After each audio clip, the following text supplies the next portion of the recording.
지금 나의 선택이 하나님의 뜻일까? 저는 하나님께 제일 많이 하는 질문이 있습니다. 하나님의 뜻을 묻는 질문입니다. 제가 이 내용으로 글을 쓰는 게 하나님의 뜻인지, 모임에 나가야 하는지, 제안받은 봉사 직분이 하나님의 뜻인지, 가까운 이에게 권면하는 게 하나님의 뜻인지, 제가 묻는 질문은 다양합니다. 하나님께서 그렇다라고 말씀하시면 저는 그 방향으로 모든 선택을 합니다. 그러나 당신의 뜻이 아니다라고 하시면 저는 선택하지 않습니다. 사실 타협하고 싶을 때도 있습니다. 손해보는 것, 싫어하는 것, 힘들어질 게 뻔한 것들을 선택해야 할 때가 그렇습니다. 또 제가 원하는 것을 하지 말라고 하실 때 힘이 들기도 합니다. 그러나 저는 하나님을 신뢰합니다. 그래서 하나님의 뜻을 따릅니다. 하나님의 뜻이 제 안에 하나님 나라를 이루는 것임을 알기 때문입니다. 그런데 어떤 경우에는 하나님께서 이렇게 말씀하십니다. 내가 알아서 선택하라. 내가 알아서 무엇을 선택하든 괜찮다는 뜻입니다. 그럴 때 저는 자유롭게 선택합니다. 하지만 제가 하나님의 뜻을 안다고 해도 모든 게 하나님의 뜻대로 흘러가지는 않습니다. 제가 선택을 해도 결정하는 자가 하나님의 뜻대로 반응하지 않을 때도 많습니다. 환경이 변하지 않아서 저는 여전히 하나님의 뜻대로 나아가지 못할 때도 많습니다. 그럴 때 저는 답답합니다. 저는 어떤 일에 대해 하나님의 뜻을 분명히 알았습니다. 그런데 그 일의 선택권이 제게 있지 않았습니다. 다른 사람들이 결정해야 하는 일이었습니다. 그들은 다른 방향을 선택했습니다. 저는 하나님께 이렇게 말씀드리기도 합니다. 하나님, 왜 하나님의 뜻대로 하지 않으세요? 왜 그들을 막지 않으세요? 하나님은 그저 그들의 선택을 지켜보고만 계셨습니다. 하나님은 인간에게 자유의지를 주셨습니다. 억지로 끌고 가지 않으십니다. 하나님의 뜻은 언제나 존재하지만 하나님은 당신의 뜻을 강요하지 않으십니다. 그것이 하나님이 우리를 사랑하시는 방식입니다. 처음엔 제가 나서서 하나님의 뜻을 알려주려고 애를 썼습니다. 하지만 사람들은 하나님의 뜻을 가벼이 여겼습니다. 제 말을 가벼이 여겼는지도 모릅니다. 그리고 자신들이 원하는 대로 환경에 타협하며 선택하는 것을 보았습니다. 답답하고 실망도 많이 했습니다. 그래서 깨달은 것이 있습니다. 많은 사람이 하나님의 뜻을 알고자 하지만 하나님의 뜻대로 행하기를 원하는 사람은 적다는 것입니다. 이제 저는 하나님의 뜻이 이루어지도록 기도만 할 뿐입니다. 저는 하나님의 음성을 듣기 시작한 이후 제 과거에 대해 질문을 했습니다. 그리고 제 인생의 중요한 순간마다 저는 하나님의 뜻대로 선택하지 않았다는 사실을 알게 되었습니다. 물론 그 당시 기도도 했었습니다. 그러나 하나님의 뜻을 알 방법이 없었습니다. 그래서 제 생각대로, 제 판단대로, 제가 옳다고 여긴 대로 제게 좋은 것을 선택한 것입니다. 후회가 되었습니다. 아, 내가 그때 하나님의 뜻을 알았더라면, 내가 그분의 음성을 들을 수 있었더라면, 얼마나 다른 인생을 살았을까요? 그러나 제가 잘못된 선택을 했다고 해서 제가 구원의 길에서 벗어난 것은 아니었습니다. 하나님은 제 모든 잘못된 선택 속에서도 저를 구원의 길로 이끄셨습니다. 하나님의 뜻은 내가 원하는 방향과 다를 수 있습니다.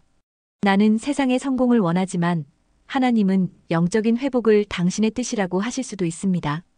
하나님을 단지 복을 주시는 분으로만 알고 있다면 하나님의 뜻을 구하지도 않겠지요.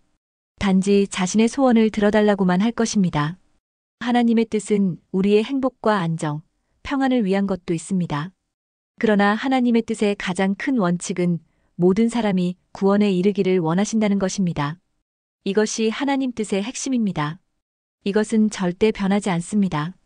하나님의 구원 계획에 비껴간 선택은 하나님의 뜻대로 한 선택이 아닙니다. 이것은 분명합니다. 그러나 이미 잘못된 선택을 한 것이라면 어떻게 할까요? 인간의 잘못된 선택도 하나님은 구원의 도구로 사용하십니다. 악한 선택도 하나님 손 안에서는 선이 됩니다. 실패한 것처럼 보이는 길도 하나님은 구원의 길로 바꾸십니다. 물론 잘못된 선택에는 고통이 따릅니다. 대가가 있습니다. 하지만 하나님은 그 고통조차 헛되게 하지 않으십니다. 그 고통을 통해 우리는 배웁니다. 성장합니다. 더 깊이 하나님을 알게 됩니다. 우리는 믿어야 합니다. 하나님은 잘못된 선택조차도 결국 구원의 도구로 사용하실 수 있다는 것을 말입니다. 성경은 이렇게 말합니다. 우리가 알거니와 하나님을 사랑하는 자, 곧 그의 뜻대로 부르심을 입은 자들에게는 모든 것이 합력하여 선을 이루느니라. 모든 것이 합력하여 선을 이룹니다. 잘못된 선택도 고통도 실패도 하나님은 모두 사용하셔서 선을 이루십니다. 하나님은 우리의 모든 선택 속에서도 변함없이 우리를 구원의 방향으로 이끄십니다. 요셉의 형제들이 악하게 선택했어도 하나님의 구원 계획은 이루어졌습니다. 과거에 잘못 선택했어도 하나님은 결국 우리를 당신께로 이끄십니다. 이것이 우리가 가진 소망입니다. 그럼 우리는 어떻게 선택해야 할까요? 여기서 어떤 분은 이렇게 물으실 수 있습니다. 그럼 제가 아무렇게나 선택해도 되는 건가요? 어차피 하나님이 구원으로 이끄신다면 제가 굳이 하나님 뜻을 구할 필요가 있나요? 대답은 아니오입니다. 사랑하는 사람을 생각해 보십시오. 당신이 배우자를 사랑한다면 배우자가 좋아하는 것을 하고 싶어집니다. 배우자가 싫어하는 것을 피하고 싶어집니다. 배우자의 뜻을 따르고 싶어집니다. 의무 때문입니까? 아닙니다. 사랑 때문입니다. 하나님도 마찬가지입니다. 우리가 하나님을 사랑한다면 자연스럽게 그분의 뜻을 알고자 합니다. 그분이 원하시는 대로 살고자 합니다. 사랑하는 사람은 사랑하는 이의 뜻을 따르고 싶어 합니다. 이것이 우리가 매일 하나님의 뜻을 구하는 이유입니다. 하나님 뜻대로 선택하려면 어떻게 해야 할까요? 첫째, 말씀에 기준해야 합니다. 성경의 원칙에 어긋나는 선택이라면 그것은 하나님의 뜻이 아닙니다. 말씀은 우리 발의 등이요, 길의 빛입니다. 둘째, 기도해야 합니다. 기도를 통해 하나님의 뜻을 알도록 노력해야 합니다. 셋째, 하나님 나라를 위한 선택인가를 생각해야 합니다.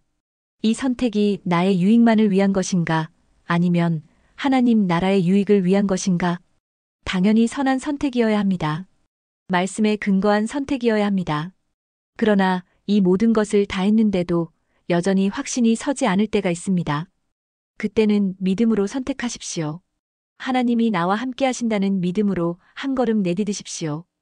오늘 당신은 어떤 선택 앞에 서 있습니까?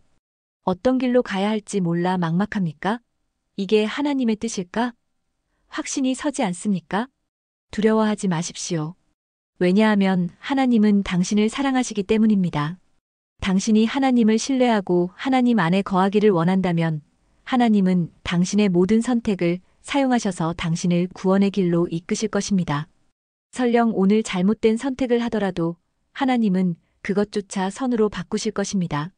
하나님의 뜻을 알고자 한다는 것은 자신의 뜻이 아니라 그분의 뜻대로 살고자 하는 것입니다. 하나님의 뜻을 구하는 것은 하나님이 기뻐하시는 일입니다. 하나님의 뜻을 구하는 자에게 성령께서는 분명히 알게 하실 것입니다. 그러니 하나님의 뜻을 구하는 노력을 쉬지 마시기 바랍니다.